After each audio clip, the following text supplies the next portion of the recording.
অনেকে মনে করে শেখ হাসিনা চলে গেছে এই জন্য সুন্নিরা চিপায় পড়ছে। না না না না না, শেখ হাসিনা সুন্নিদের মনোনীত সরকার ছিল না, শেখ হাসিনা ছিল তোমাদের মনোনীত জননী। জননী কইলে তোমরা কইছো, হাসিনারে আঙ্গুল দিলে তোমরার হুজুরে দিছে, ঠিক কিনা বলেন? আমরা ক্ষমতাবান, আমরা ক্ষমতাবান, আমাদের পাওয়ার হাউস হলো মদিনা, ঠিক কিনা বলে? আমরা আওয়ামী লীগ না, আমরা বিএনপি না, আমরা জামাত না, আমরা আওয়ামী লীগ বিএনপি জামাত ওয়াহাবি বুঝি না। আমাদের একটাই দল, মদিনাওয়ালার দল, যার নাম হলো আহলে সুন্নাত ওয়াল জামাত। কথা বলেন ঠিক কিনা? এই জন্য আগেও যেমন এখনো তেমন ভয়ের কোনো কারবার, কোনো ভয়ের ব্যাপার নেই। মামলা একটা দিয়া কিতা করবা, হান্দাই দিবা দেও, আয়না কর না আইও।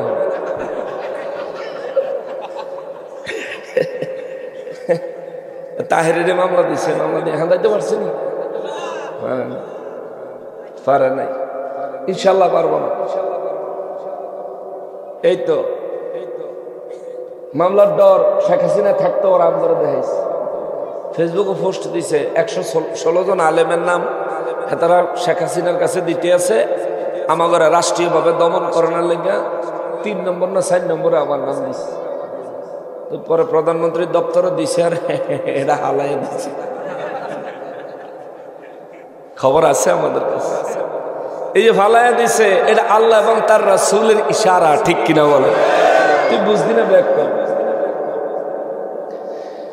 মুসলমানের আরে, আমার প্যারা নবীর উম্মতের আরে, আমার নূর নবী রাহমাতুল লিল আলামিন গায়েবের ইলম জানতেন। আমার নবীকে গায়েবের ইলম জানাইতেন কি?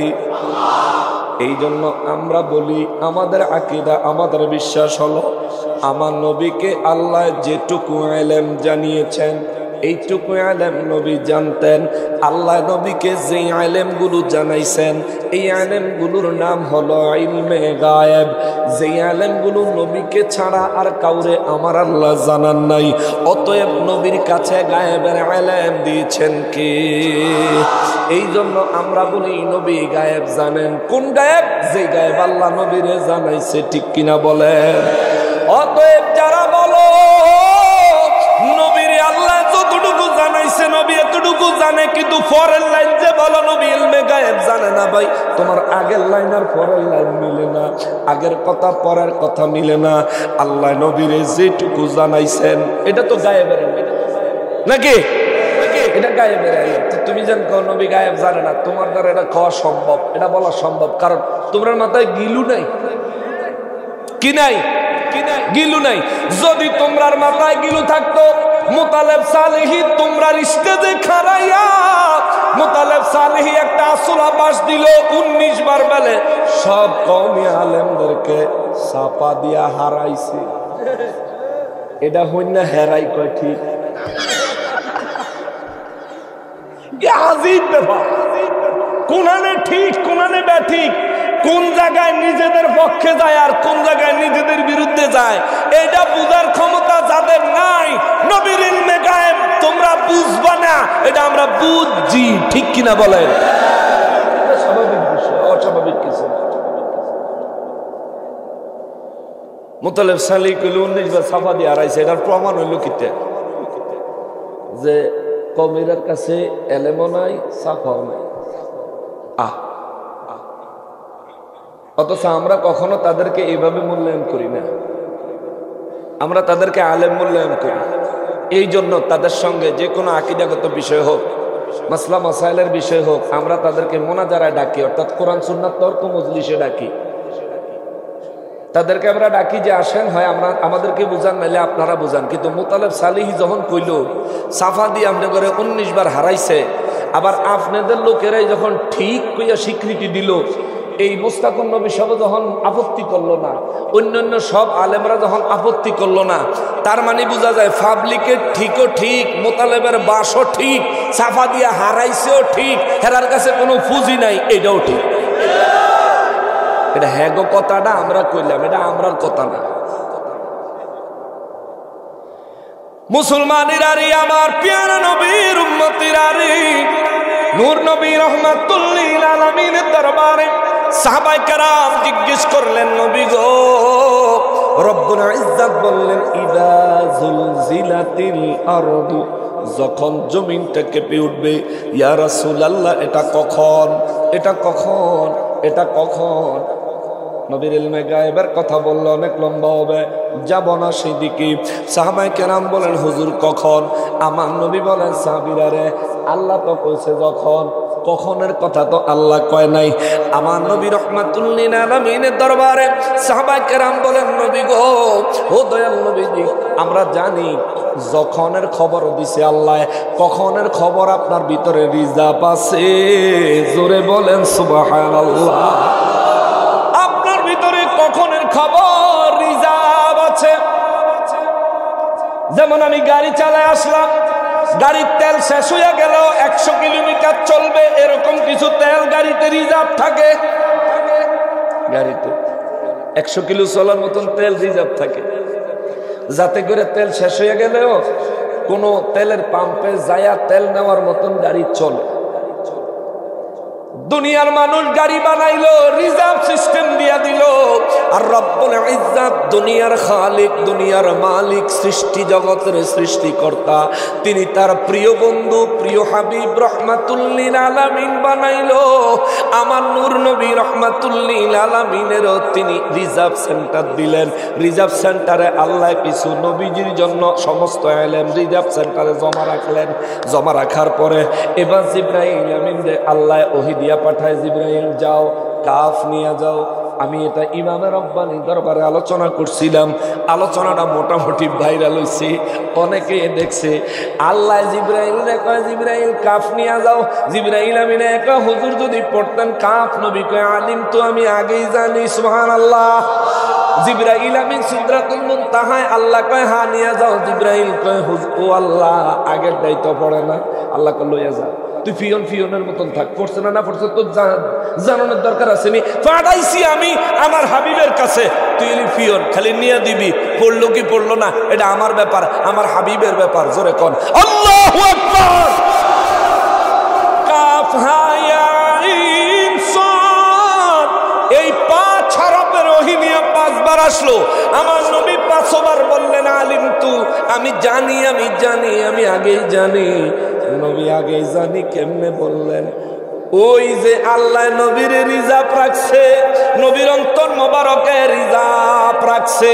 এই জন্য আল্লাহ আবার সূরা আল আরাফের 158 নম্বর আয়াতে ঘোষণা দিয়ে দিয়েছেন, আমার হাবিব দুনিয়ায় যখন আগমন করেছে, কুরআনুল কারীম অন্তরে ধারণ করে সাথে নিয়ে এসেছে।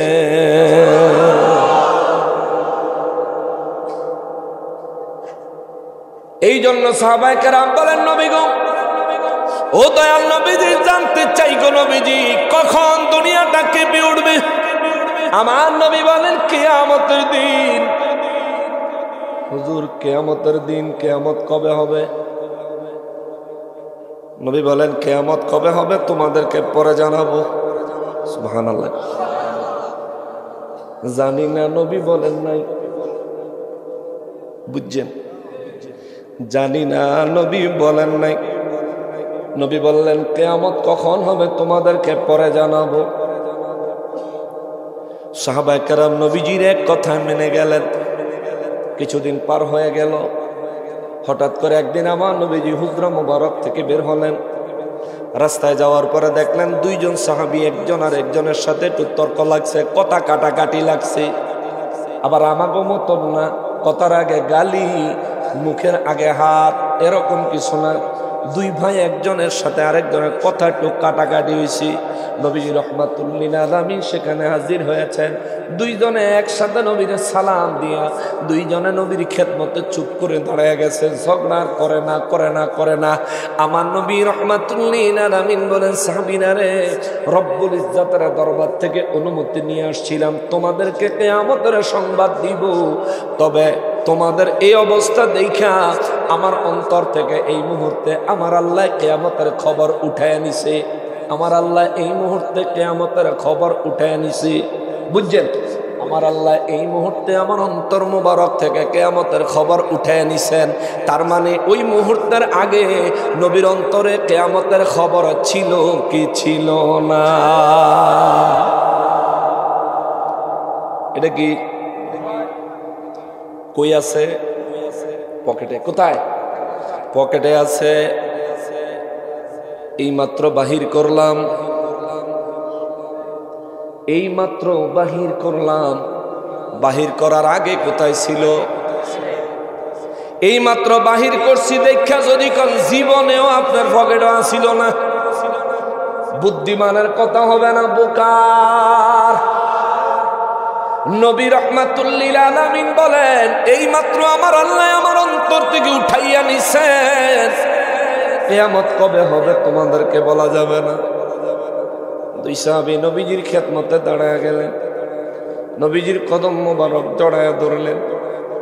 ইয়া রাসূলুল্লাহ, নবী গো, আমাদের কারণে এত বড় নিয়ামতের খোঁজ খবর থেকে আমাদেরকে বঞ্চিত করিয়েন না।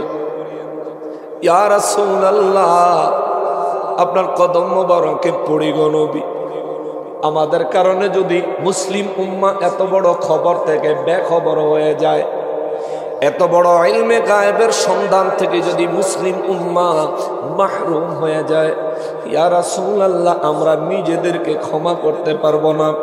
আমার নবী রাহমাতুল লিল আলামিন বলেন, সাহাবীরা রে, তাইলে শোনো, কোন দিন কিয়ামত হবে আমি ওই সালের কথা বলবো না। ইয়া রাসূলুল্লাহ, তাইলে দয়া করে বলেন কোন মাসে হবে? আমার নবী বলেন মুহররম মাসে। আরেক সাহাবী কয়, হুজুর যদি বলতেন কত তারিখে? আমার নবী বলেন মুহররমের 10 তারিখে। আরেক সাহাবী কয়, ইয়া রাসূলুল্লাহ, সেই দিন কি বার হবে? আমার নবী বলেন শুক্রবার হবে। ইয়া রাসূলুল্লাহ, সময়টা কখন হবে? আমার নবী বলেন আসরের নামাজের পরে মাগরিবের নামাজের পূর্ব সময় আরম্ভ হবে। ইয়া রাসূলুল্লাহ, কেমনে আরম্ভ হবে কিয়ামত? আমার নবী বলেন ইদা যুলজিলাতিল আরদু জিলজালাহা, এই জমিনটা প্রবল ভাবে কম্পনের মাধ্যমে আমার আল্লাহ কিয়ামত আরম্ভ করবেন। চিৎকার দিয়া বলেন আল্লাহু আকবার।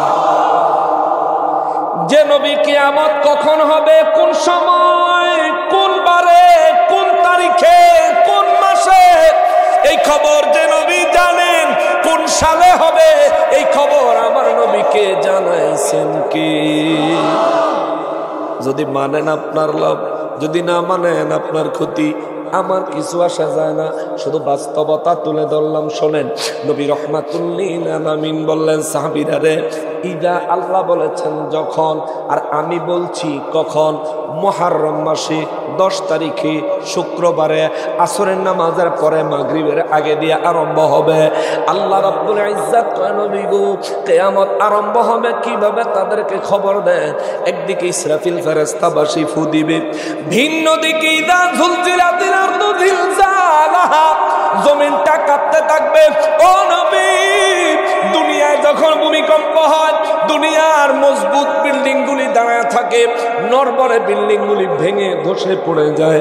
দুনিয়ায় কত গাছগাছরা ভেঙে যায়, কত জমিন ফেটে চৌচির হয়ে যায়, সমুদ্রের মধ্যে উত্তাল ঢেউ আরম্ভ হয়, পুকুরের পানিগুলিতে পর্যন্ত ঢেউ আরম্ভ হয়। এটা হলো দুনিয়ার ভূমিকম্প। কিন্তু আমি রব্বুল আলামিন দুনিয়াবাসীর জন্য কিয়ামতের দিন একটা ভূমিকম্প দিব। ইয়া রাসূলুল্লাহ, দুনিয়ার যত বড় মজবুত বিল্ডিং থাকুক না কেন ধসে পড়বে। দুনিয়ার বড় বড় পাহাড়গুলো আমার নবী বলেন, সাহাবীরা রে, বিশাল বিশাল পাহাড়গুলি ওই ভূমিকম্পের কারণে বিশাল বিশাল পাহাড়গুলি ধসে পড়বে। আটলান্টিক মহাসাগর মাটিতে পাথরে পরিপূর্ণ হয়ে যাবে। দুনিয়ায় এক ফোঁটা পানি থাকবে না। পাহাড়গুলো ধসে পড়ে পুরা পৃথিবীর সমস্ত গর্ত বন্ধ হয়ে যাবে। পুরাটা দুনিয়া সমান একটা ফুটবল মাঠের মতো হয়ে যাবে। ওই ভূমিকম্পের কথা আমার আল্লাহ সূরা জিলজালে বর্ণনা করেছেন। চিৎকার দিয়া বলেন আল্লাহু আকবার। ওই দিন পর্যন্ত যদি আমি হায়াত না পাই আমি কবরে থাকব, কিন্তু ওই পরিস্থিতির থেকে বাঁচার কোনো উপায় নাই রে বাবা।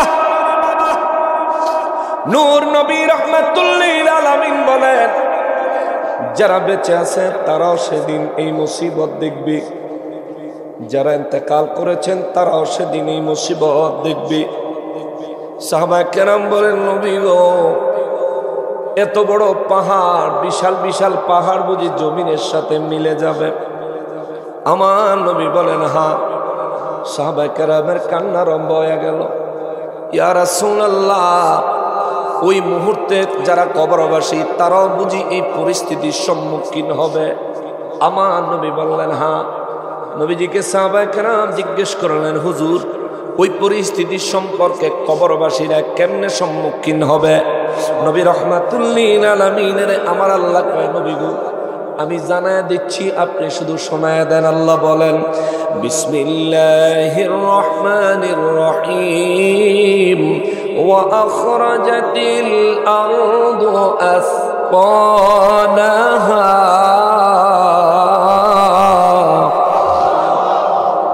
রব্বুল আলামিন কয়, নবী গো, কবরবাসীরা ওই পরিস্থিতির সম্মুখীন হবে কেমনে? দুনিয়াবাসীর একটু জানায় দেন। জমিনটা যখন কম্পন আরম্ভ হবে, পাহাড়গুলো ধসে পড়বে, জমিনের সমস্ত সমুদ্রগুলো, সাগরগুলো পানি, মাটিতে, পাথরে পরিপূর্ণ হয়ে যাবে। গোটা দুনিয়া, গোটা পৃথিবী একটা ফুটবল মাঠের মতো হয়ে যাবে। ইয়া রাসূলুল্লাহ, জমিনের কম্পনের কারণে জমিনের পেটের ভিতরে, জমিনের গর্ভের ভিতরে, মাটির নিচে যে সমস্ত গুপ্ত ধন আছে, আমার নবী রাহমাতুল্লিল আলামিনের আমার আল্লাহ কয়, হুজুর বলে দেন, সমস্ত গুপ্ত ধনগুলো জমিনের গর্ভে যা আছে জমিন সব বের করে দিবে। জমিনের গর্ভে যা আছে জমিন সব বের করে দিবে।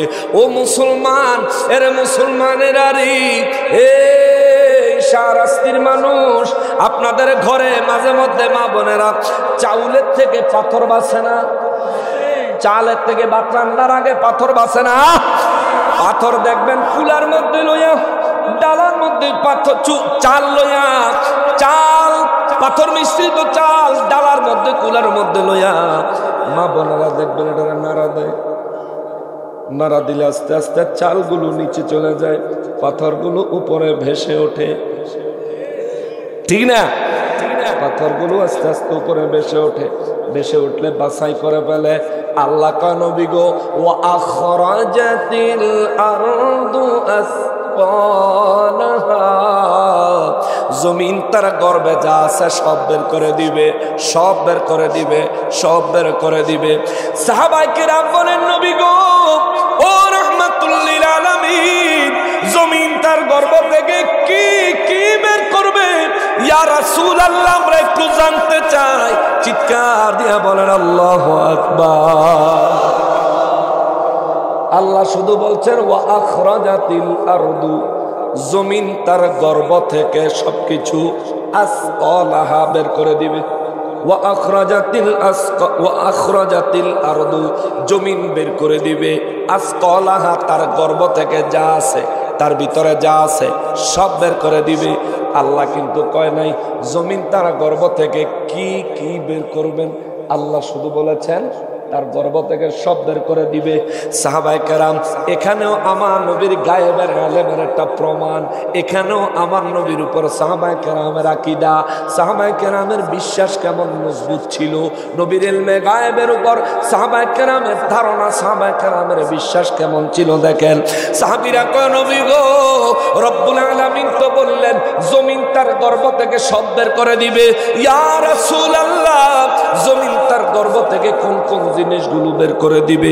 আমার নবী রাহমাতুল্লিল আলামিন বলেন, জমিনের ভিতরে যত স্বর্ণের খনি আছে জমিনটা বের করে দিবে, জমিনের ভিতরে যত রূপার খনি আছে জমিনটা বের করে দিবে, জমিনের ভিতরে যত হীরা জহরত মণি মুক্তা ইয়াকুত লমলমের খনি আছে, নীল পাথর পান্না পাথর কত রকমের দামি দামি পাথর আছে, কত ডায়মন্ড আছে। আমার নবী বলেন জমিনের গর্ভে যা আছে একটা পর্যন্ত দামি পাথরগুলো বের করে দিবে, এগুলো জমিনের উপর ছড়ায় ছিটায় পড়ে থাকবে, ধরার কেউ নাই, দেখার কেউ নাই, নেওয়ার কেউ নাই। এরপরে জমিন থেকে একটা গাছের বীজ লাগাইলে বীজটা জমিন থেকে অঙ্কুরিত হওয়ার সময়, বীজ থেকে গাছ গজানোর সময় যেমনি ভাবে দুই পাতা লয়া মাটিকে হালকা ফাঁক করে, মাটিটাকে হালকা আলগা করে, যেমনি ভাবে জমিনের ভিতর থেকে দুই পাতার গাছটা জমিন ভেদ করে বের হয়ে আসে। আমার নবী রাহমাতুল লিল আলামিন বলেন এমনি ভাবে রে ওই কম্পনের কারণে সমস্ত মানুষগুলি কবর থেকে বের হয়ে আসবে।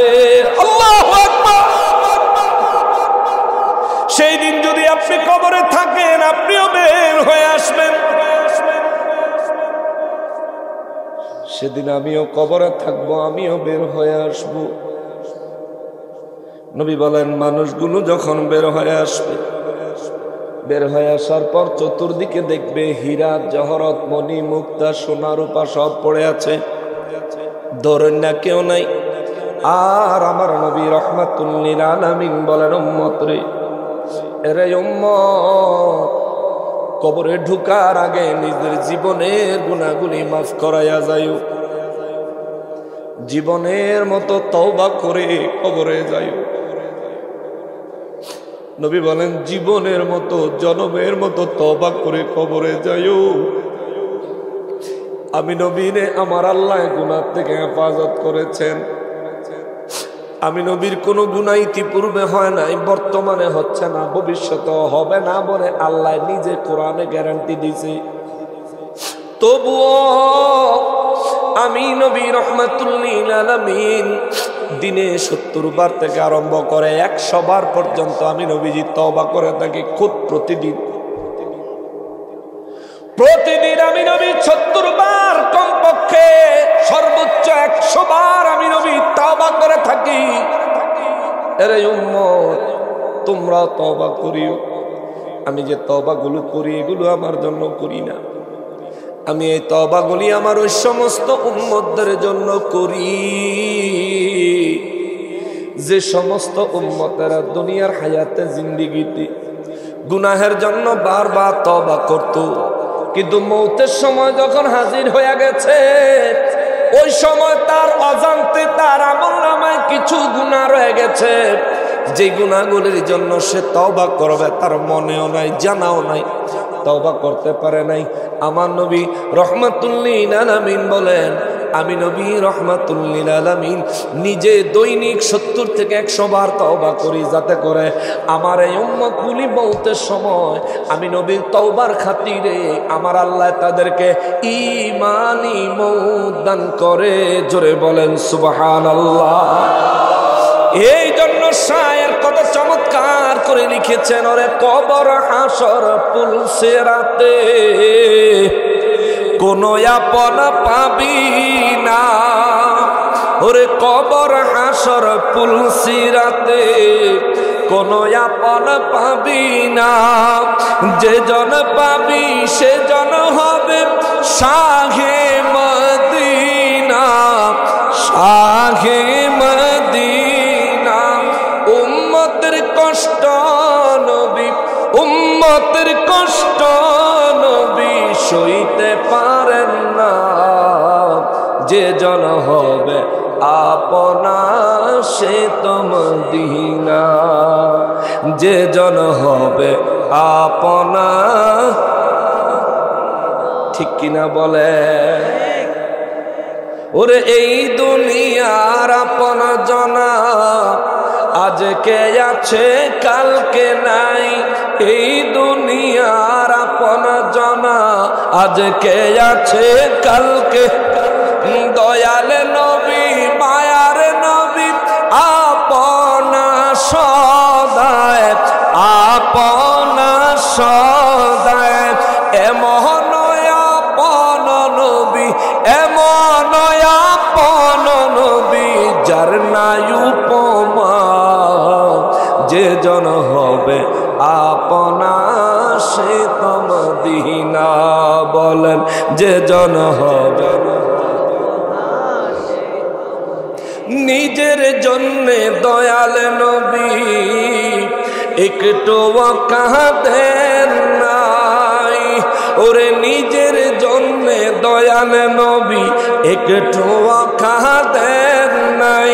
সারা জীবন কেঁদেছেন উম্মতের মায়ায়, উম্মতের মায়ায় এখনো কাঁদেন নবী, এখনো নবী সোনার মদিনা। যে জন হবে আপনা সে তো মদিনা। বলো না যে জন হবে কার লাগিয়া কান্দরে মন, কার লাগিয়া কান্দ, কার লাগিয়া কান্দরে মন। কেউ তো তোমার আপন হবে না, না না, কেউ তো তোমার আপন হবে না, না না, যে জন হবে না। বলেন যে জন হবে আপনা, ঠিক না বলে?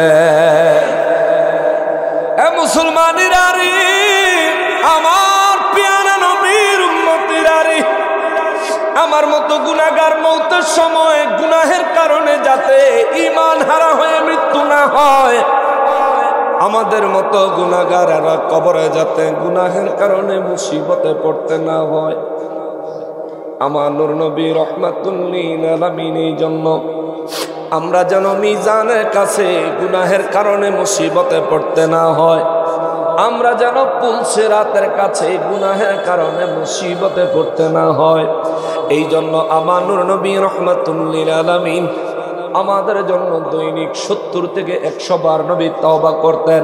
কিন্তু আফসোস লাগে, দুঃখ লাগে রে, আহলে হাদিস নামক এই এক জালিমের সংগঠন, এই জালিমের সংগঠনের এক মৌলবী সাহেব বলছিল হাসরের ময়দানে আমার নবী উম্মতের শাফাআত করবেন তো দূরের কথা, হাসরের ময়দানে নবীর গুনাহ বেশি হয় না নেক বেশি হয়, এই চিন্তায় নাকি আমার নবী ব্যস্ত থাকবে।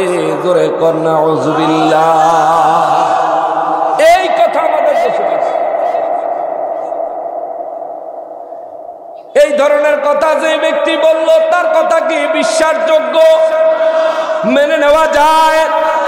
এর কথাগুলি যারা মেনে নেয়, এই ধরনের ব্যক্তিদেরকে যারা নিজেদের শায়েখ বানায়, তাদেরকে বলবো মনে রাখিও, নবীর জন্য তোমার কলিজা পড়ে না, শায়েখের জন্য অন্তরে মায়ার কোন মনে রাখবা।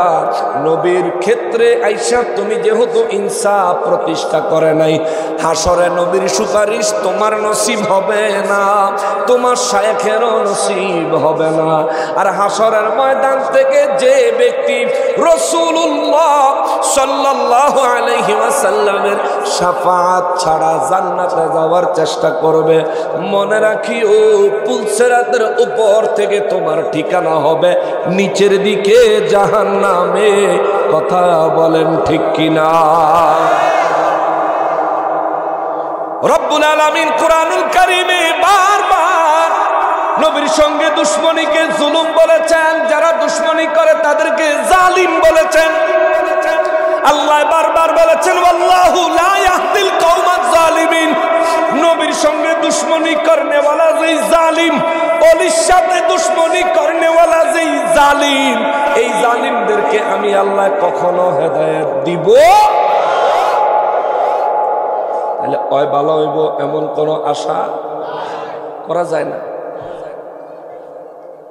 অনেক সময় আমাদের লোকেরা বলে হুজুর হুজুর আপনি তাদেরকে এইভাবে না বললে কি হেদায়েতের লেগে দোয়া করতেন পারেন না? আরে দোয়া করলে লাভ হইব কি?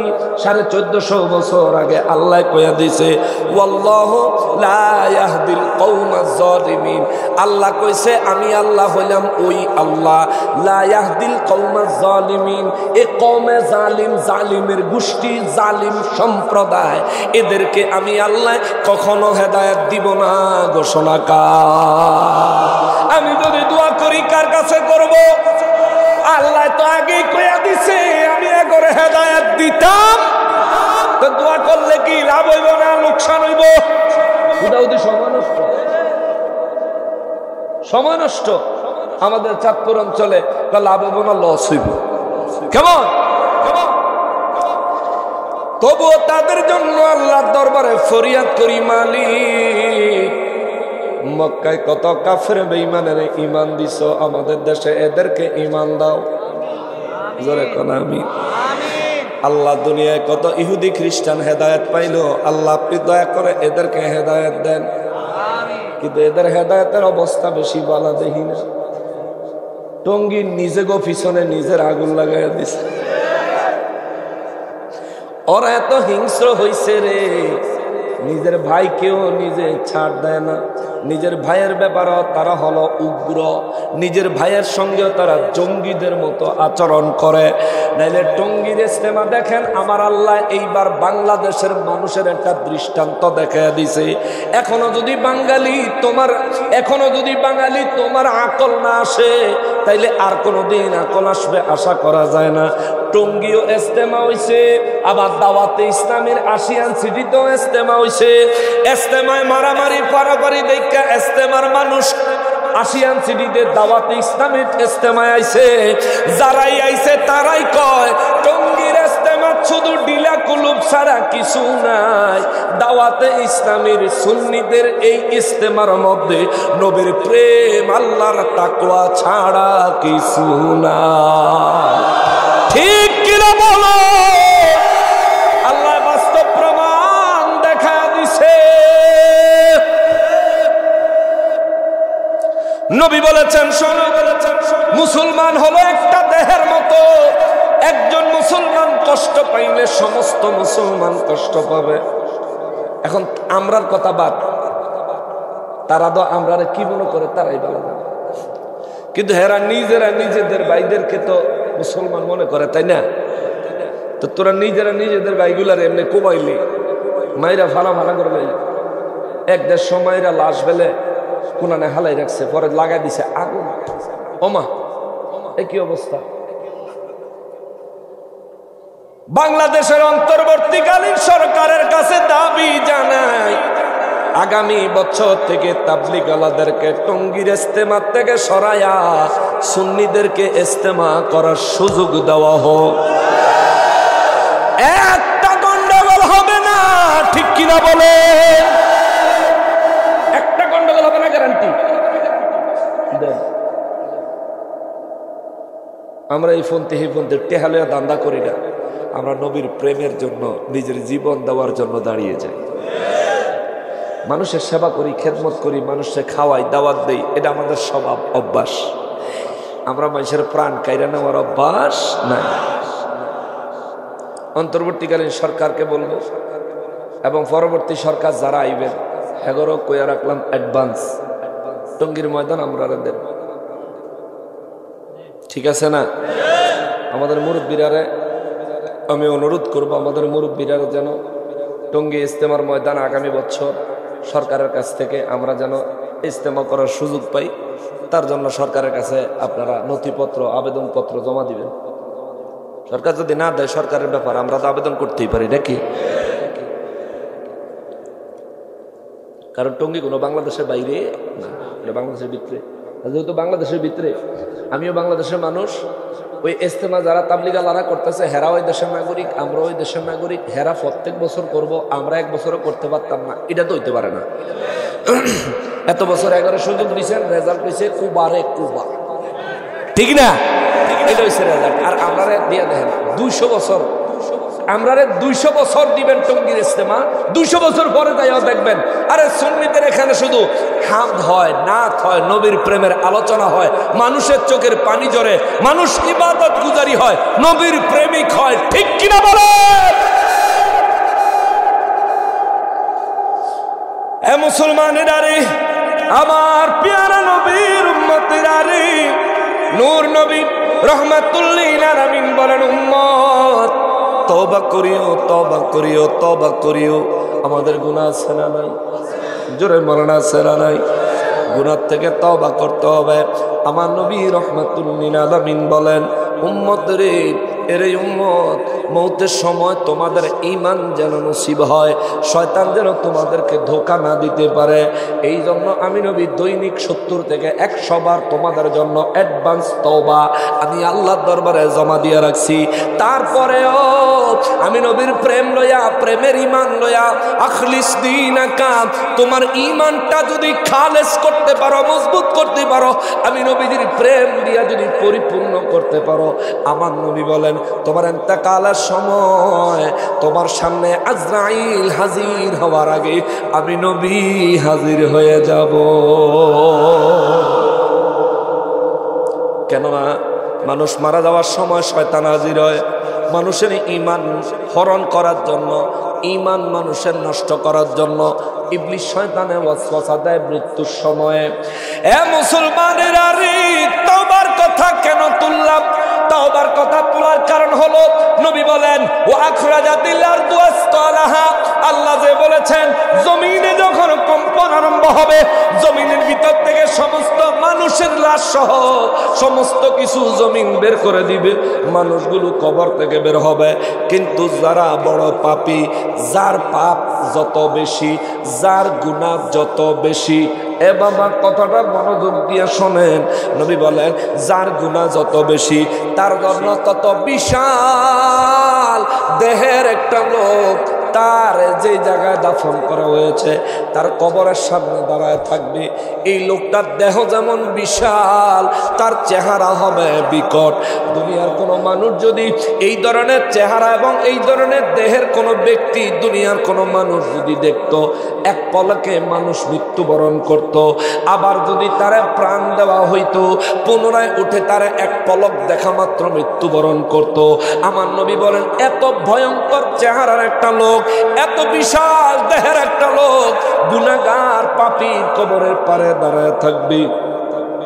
ইমাম জালালউদ্দিন সুয়ুতী রাহমাতুল্লাহ আলাইহি শরহুস সুদূর কিতাবের মধ্যে আনছেন হাদিস শরীফ খানা, যে নবী রাহমাতুল্লিল আলামিন বলেছেন কবরের পারে ওই ব্যক্তি দাঁড়ায় থাকবে যার দেহ হবে বিকট, চেহারা হবে বিকট, দেহ হবে বিশাল। এই মানুষটা দাঁড়ায় থাকবে জমিনের কম্পনের কারণে। জমিনের নিচ থেকে যখন আপনি উঠে আসবেন, উঠাই দেখবেন কবরের পারে বিশাল দেহের মানুষ দাঁড়ানো। দেখা নবী কয় গুনাহগার মারাত্মক ভয় পাওয়া যাবে, সে কোনো দিকে দৌড়ে পালানোর চিন্তা করবে। সঙ্গে সঙ্গে ওই বিকট বিশাল দেহের লোকটা, বিকট আকারের চেহারার লোকটা ডাক দিয়া কইব, পালানোর চেষ্টা করে লাভ নাই, আজকে পালানোর জায়গা নাই, চারোদিকে একটু চাইয়া দেখেন। আমার নবী বলেন সে চারোদিকে তাকাবে, তাকায় দেখবে উঁচা নাই, নিচা নাই, পাহাড় নাই, গাছ নাই, পর্বত নাই, বাড়ি নাই, ঘর নাই, কোনো কিছুর আড়াল নাই যে কোনো কিছুর আড়ালে যায় পালামো। এইখানে তো চেয়ার আছে, স্টেজ থেকে কেউ যদি নিজের গোপন করতে চায় চেয়ারের পিছনে চলে গেলে গোপন হয়ে যাবে। কিন্তু নবী বলেন হাসরের ময়দান যেদিন কায়েম হবে, পাহাড় ভেঙে সমান, সাগর পরিপূর্ণ মাটি আর পাথরে, ও মুসলমান দুনিয়া হয়ে যাবে সমান। দুনিয়াটার মধ্যে কোনো উঁচু নিচু থাকবে না। ওই লোকের কথা শুনে গুনাহগার চারিদিকে তাকাবে, তাকানোর পর প্রকট ভয় পাবে, কিন্তু সেখানে তো আর মরণ নাই। আসেনি মরণ কয়বার? একবারে তো মরে রিলিজ। নবী বলেন দুনিয়ার হায়াতে যদি ওই বিকট চেহারার লোকটা কেউ দেখতো, তাইলে দেখার সাথে সাথে মারা যাইতো। আল্লাহু আকবার। এমন লোকের সাথে আপনার দেখা হোক, আপনি কি চান? এমন লোকের সাথে আমাদের দেখা হোক, আমরা কি চাই? যদি না চান বাবা, জীবনে যত গুনাহ করছেন আল্লাহর দরবারে তওবা করবেন, আল্লাহর দরবারে আত্মসমর্পণ করবেন। রব্বুল আলামিনের কাছে ক্ষমা চাইবেন রে বাবা। যে আলোচনা আজকে দিয়েছেন এটা কলিজা খান খান হয়ে যাওয়ার আলোচনার বিষয়। নবী বলেন কবরের পারে দাঁড়ায় যখন ওই ভয়ঙ্কর লোকটাকে দেখবে, এই লোকটা এমন ভাবে হতচকিত হতভম্ব হবে, এই লোকটা তো মৃত্যুর কোনো সুযোগ নাই, কিন্তু এই লোক বাচ্চা থাকার মতন অবস্থায় থাকবে না। এই লোক ভয়ে ভয়ে জিজ্ঞাসা করবে, আপনাকে এখানে কেন আসছেন, সরেন, আমি তো মাত্র কবর থেকে উঠলাম, আপনি কি? ওই লোকটা জবাব দিবে, আমারে বুঝি চিনো না? বলবে, আমি তো আপনাকে চিনতে পারি নাই। নবী বলেন ওই লোকটা জবাব দিবে, আমি হলাম আপনার দুনিয়ার গুনাহের আমলনামা।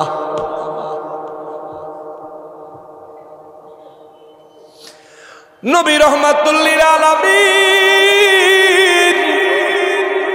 নবী বলেন লোকটা বলবে, আমি দুনিয়ায় আপনার আমলনামা গুনাহের আমল, আল্লাহ আপনার হায়াত দিয়েছিল, আপনি আপনার হায়াতে জিন্দেগি, আমি গুনাহের আমলনামার উপর সওয়ার হয়ে দুনিয়া থেকে পার করে কবরে চলে আসছেন। আল্লাহ আপনার যে হায়াত দিয়েছিল ওই হায়াতটাকে আপনি গুনাহের আমলের উপর, আমি গুনাহের উপর চড়ায়া পুরো জীবনটা পার করে কবরে চলে আসছেন। কবর থেকে আজকে উঠেছেন, দুনিয়ায় আপনি গুনাহ করেছেন, আল্লাহর জমিনে আল্লাহর অবাধ্যতা করেছেন। রহমাতুল লিল আলামিন আমার নূর নবীর উম্মত হওয়ার পরেও দুনিয়ায় আপনি পাপ করে গুনাহ করে কাটাইছেন। আমার নবী বলেন সঙ্গে সঙ্গে ওই লোকটা বলবে, আজ আমি আপনার জন্য এখানে এসে হাজির হয়েছি, দুনিয়ায় যেমন আমার পিঠে সওয়ার হয়ে আপনি আল্লাহর হায়াত পার করেছেন, আজ আমি আপনার কাঁধে সওয়ার হব। আল্লাহু আকবার। নবী রাহমাতুল লিল আলামিন কয় ওই বিশাল দেহের লোকটা বলবে, আমি আপনার কাঁধে সওয়ার হব, আজ আপনার কাঁধে চড়ে আমি হাসরের ময়দান পর্যন্ত যাব, নিয়ে যেতেই হবে, ফেলে দেওয়ার রেখে যাওয়ার কোনো সুযোগ নাই। চিৎকার দিয়া বলেন আল্লাহু আকবার। আরে শাহরাস্তির মানুষ আমার নূর নবী রাহমাতুল লিল আলামিন বলেন এই লোকটার দেহ এত বিশাল হবে, এই লোকটা বলে মাত্র ওই লোকের কাঁধের উপরে চড়ে বসবে, ওই লোকটার শরীরের প্রত্যেকটা হাড় টাস টাস টাস টাস টাস টাস করে ফেটে যাবে, কোমরের হাড্ডিটা ফেটে যাবে, মেরুদণ্ডের হাড্ডিগুলো ফেটে যাবে, পায়ের রানের হাড়গুলো টাস টাস করে ফেটে যাবে, পায়ের হাঁটুর নিচের হাড়গুলো টাস টাস করে ফেটে যাবে, প্রত্যেকটা জয়েন্ট ফেটে যাবে, মনে হবে যেন একেবারে চ্যাপ্টা হয়ে গেছে। কিন্তু এই লোক যে কাঁধে উঠছে, চ্যাপ্টা হয়েছে নাইমা দেখতো না যে কেমন হইল, কাঁধের উপরে বৈশা থাকবো আর বলবো, চলো আমারে নিয়ে চলো, চলো আমারে নিয়ে চলো, যাইতেই হবে। নবী বলেন ওই লোক যে কাঁধে উঠছে, লোকার নামতো না, ওই লোকের লইয়া ওড়ায়া গড়ায়া কষ্ট করে হোক, ল্যাংড়ায়া হোক, যেমনেই হোক না কেন, এই লোকটা কষ্ট করতে করতে হাসরের ময়দানে হাজির হওয়া লাগবে। চিৎকার দিয়া বলেন আল্লাহু আকবার। ইয়া রাব্বে কারীম, ওই মুসিবতের মুহূর্ত থেকে আমাদেরকে হেফাজত করেন, আমিন। যদি ওই মুসিবত থেকে বাঁচতে চান, জীবনে আর কোনোদিন গুনাহ করিয়েন না। যদি ওই মুসিবত থেকে বাঁচতে চান, অতীতের গুনাহগুলোর জন্য আল্লাহর দরবারে আত্মসমর্পণ করিয়েন। আরে মনে রাখবেন ক্ষমা করনেওয়ালা তিনি কে, আরে মনে রাখবেন দয়া করনেওয়ালা তিনি কে, ওরে মনে রাখবেন মুসিবত থেকে উদ্ধার করনেওয়ালা তিনি কে। আমরা কত নাফরমানি করি, এক সেকেন্ডের জন্য অক্সিজেন আল্লাহ বন্ধ করে দেয় নাই। আমরা কত নাফরমানি করি, একবেলার খানা আবার আল্লাহ বন্ধ করে দেয় নাই। দিনভর এক ওয়াক্ত নামাজও পড়লাম না, ওরে দিনভর এক ওয়াক্ত নামাজও পড়লাম না। কেউ 2, 4, 5, 2, 3 ওয়াক্ত 4 ওয়াক্ত নামাজ পড়ছি, এমনও মানুষ আছে এশার নামাজও পড়ে নাই। রাতে বিছানায় ঘুমাইতে গেছি, আমার নবী রাহমাতুল লিল আলামিন বলেন রাত যখন গভীর হয় প্রথম আকাশে বান্দার অতি নিকটে আল্লাহ কুদরতি ভাবে হাজির হইয়া বান্দারে ডাকে, কে আসস রে গুনাহগার, আমার কাছে ক্ষমা চারে, আমি আল্লাহ তোরে মাফ করে দিব।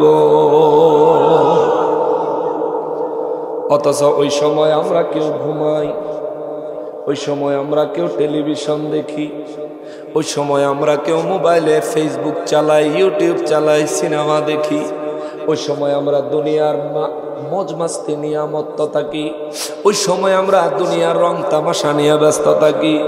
এরে মুসলমান, এমন একজন ওলি আল্লাহর জীবনী পাবেন না যে ওলি আল্লাহ রাতভর ঘুমায় নাই, যে ওলি আল্লাহ সারা রাত জেগে থেকে আল্লাহর ইবাদত করে নাই, এমন একজন ওলি আল্লাহর জীবনী পাবেন না, পাবেন না, পাবেন না। কেননা আমরা রাত হলে ঘুমাই, ওলি আল্লাহরা জানে রাত হলে রব্বুল ইজ্জাত বান্দার কাছাকাছি আসেন, ওই সময় রহমত পাওয়া যায় দ্রুত, ওই সময় দোয়া কবুল হয়ে যায় দ্রুত। এখনো আল্লাহ নিজে চায়, কে আসস গুনাহগার, আমার কাছে ক্ষমা চা, ক্ষমা করে দিব। কে আসস রিজিকের অভাবী, কে আছো রিজিকের অভাবী, আমার কাছে চা, আমি তো রিজিকের অভাব দূর করে দিব। চাকরি নাই, চাকরির জন্য এখানে যাই, ওখানে যাই, সেখানে যাই, কিন্তু আল্লাহর কাছে সাহায্য চাই না। রিজিকের মালিক কে? আল্লাহ। রাত প্রত্যেক রাতে এসে ডাকে, বান্দা কার রিজিকের অভাব আমার কাছে চা। ওয়াস্তাইনু বিস-সাবরি ওয়াস-সালাত। আল্লাহ কয় বান্দারে, ও বান্দা আমার কাছে সাহায্য চাইবি ধৈর্যের মাধ্যমে এবং নামাজের মাধ্যমে। সুবহানাল্লাহ। আমি তো নামাজই পড়ি না, আল্লাহ আমারে সাহায্য করবে কি? আমি তো নামাজই পড়ি না, আল্লাহ আমারে সাহায্য করবে কি?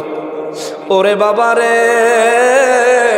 নূর নবী রহমাতুল্লিল আলামিন বলেন, কবরের সামনে থেকে তার গুনাহ যখন তার কাঁধের উপরে সওয়ার হবে, ওই ব্যক্তি এক কথা জমিনের সাথে মিশে যাবে। তবুও এই অবস্থায় কষ্ট করে করে এই ব্যক্তির কাঁধে লইয়া এই মানুষটা হাসরের ময়দান পর্যন্ত যাওয়া লাগবে। নবী বলেন, শোনো, এমন কিছু মানুষ হাসরের ময়দানে যাবে যাদের পায়ের টাকনু পর্যন্ত মানুষের ঘামে পরিপূর্ণ থাকবে, পায়ের টাকনু পর্যন্ত। এই ব্যক্তি স্বেচ্ছাতে অবস্থায় হাসরের ময়দানে যাওয়া লাগবে। কিছু মানুষের হাঁটু পর্যন্ত ঘামে পরিপূর্ণ থাকবে, এই মানুষ এই অবস্থায় হাসরের ময়দানে যায় হাজির হওয়া লাগবে। কিছু মানুষের কোমর পর্যন্ত, কিছু মানুষের বুক পর্যন্ত, কিছু মানুষের গলা পর্যন্ত। নবী বলেন, এমনও কিছু মানুষ আছে রে, যারা নাকি ঘামের মধ্যে হাবুডুবু খাইতে খাইতে হাসরের ময়দানে গিয়ে হাজির হওয়া লাগবে। ওরে মুসলমান, আমার নবী রহমাতুল্লিল আলামিন এই কথা বলার পরে সাহাবায়ে কেরামের আবার সুসংবাদ দিলেন, সাহাবীরা রে, এমন কিছু মানুষ আছে উঠে সওয়ার হয়ে হাসরের ময়দানে যাবে।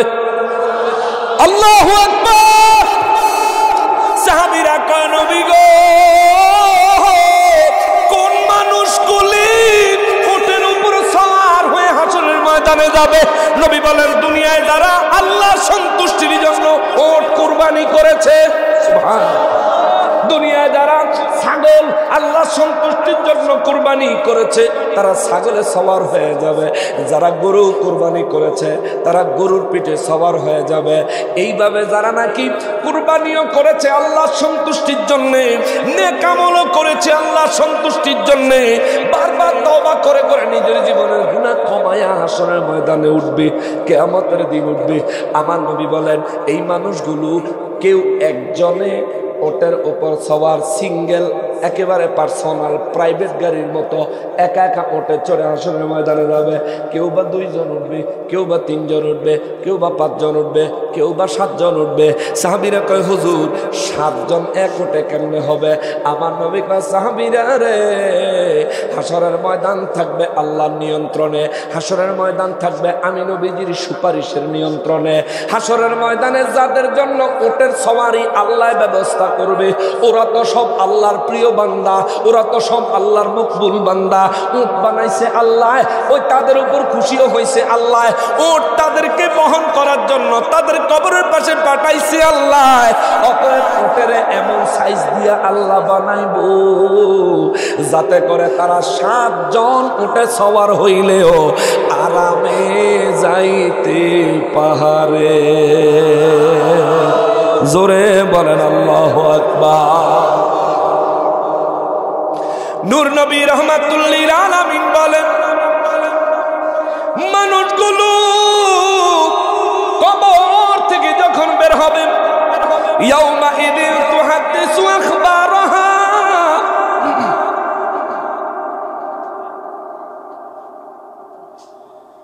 মাগো মা 1 ঘন্টা 17, 18 মিনিট, 19 মিনিট হয়ে গেছে। আর অল্প কতক্ষণ কষ্ট দিয়ে গেছি বেশি। আর না, এটা অনেক বেশি ওয়াজ, এটা পুরোটা শেষ করতে পারতাম না। যা অনেক লম্বা ওয়াজ শোনেন।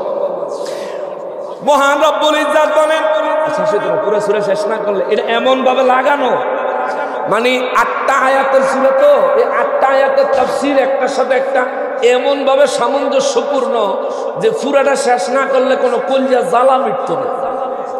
আপনারা তো শুনতেছেন, আমি কত শুনলিয়া কইতেছি, মজা লাগতেছে, হয়তো বা আমারও কেউ ব্যক্তিগতভাবে পছন্দ করেন বা গলার আওয়াজ ভালো লাগতেছে, এই জন্য শুনতেছেন। আল্লাহর কোরআন তো ভালো লাগতেছেই, কিন্তু আমি ঘরের মধ্যে যখন পড়ছি তখন তার আমার কেউ শোনায় নাই।